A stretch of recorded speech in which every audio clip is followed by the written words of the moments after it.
Hi guys, কেমন আছো? আশা করি সবাই ভালো আছো। আমিও ভালো আছি। আজকে সকাল থেকে আমার ব্লগটা শুরু করলাম। সকালে ঘুম থেকে উঠে সমস্ত কাজ সেরে দাঁড়িয়ে আছি, যেহেতু মা বাজারে গেছে। তারপর দাঁড়িয়ে থাকতে থাকতে হঠাৎ খিদে পেয়ে গেল, তাই ফ্রিজটা খুলে দেখি যে ফ্রিজের ভিতরে কী আছে।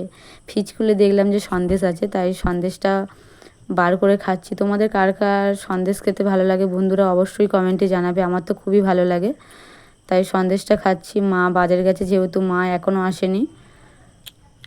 সন্দেশ খাওয়ার পরে একটু জল খেয়ে নিলাম, যেহেতু আজকের ঘুম থেকে উঠতে অনেকটাই লেট হয়ে গেছে। তোমাদের দাদাভাই ডিউটি যাবে, তার জন্য রান্নাটা তাড়াতাড়ি করতে হবে,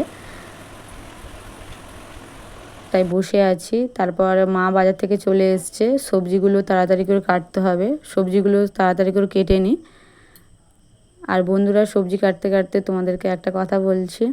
আমার ভিডিওগুলো যদি তোমাদের ভালো লেগে থাকে অবশ্যই আমার চ্যানেলটাকে সাবস্ক্রাইব করে দেবে, যেহেতু আমার নতুন ইউটিউব চ্যানেল।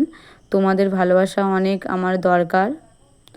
আমার চ্যানেলের নাম অনু ডেলি ব্লগ। প্লিজ বন্ধুরা, তোমরা সবাই সাবস্ক্রাইব করে দেবে। তোমাদের সাথে সাবস্ক্রাইব করে দেবে। তোমরা আমার পাশে থেকো, আমিও তোমাদের পাশে থাকবো।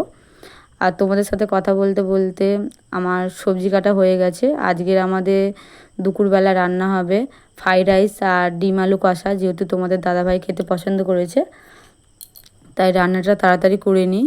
যেহেতু আজকে অনেকটাই দেরি হয়ে গেছে, তাই তোমাদেরকে রান্নাটা দেখাতে পাচ্ছি না। অন্য দিনে ফ্রাইড রাইস আর ডিম কষা করে তোমাদের রেসিপিটা অবশ্যই তোমাদের দেখাবো। তাই সবজিগুলো সমস্ত ভেজে নিচ্ছি।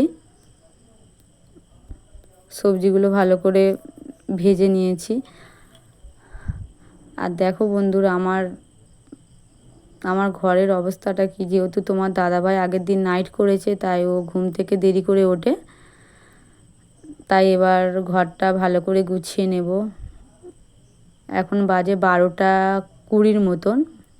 এখন ঘরটা ভালো করে গুছিয়ে নিচ্ছি। এক গাদা জামা কাপড় আছে, এই জামা কাপড়গুলো সব গুছিয়ে নেব।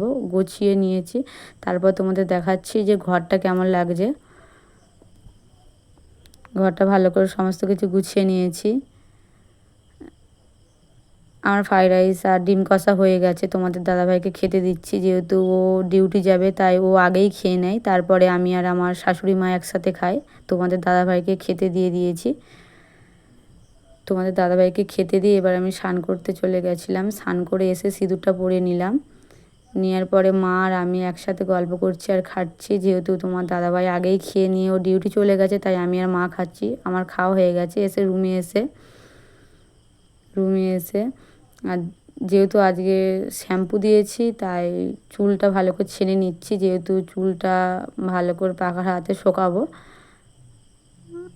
নাহলে ঠান্ডা লেগে যেতে পারে। আর বন্ধুরা, আমার যদি ব্লগটা তোমাদের ভালো লেগে থাকে অবশ্যই আমার চ্যানেলটাকে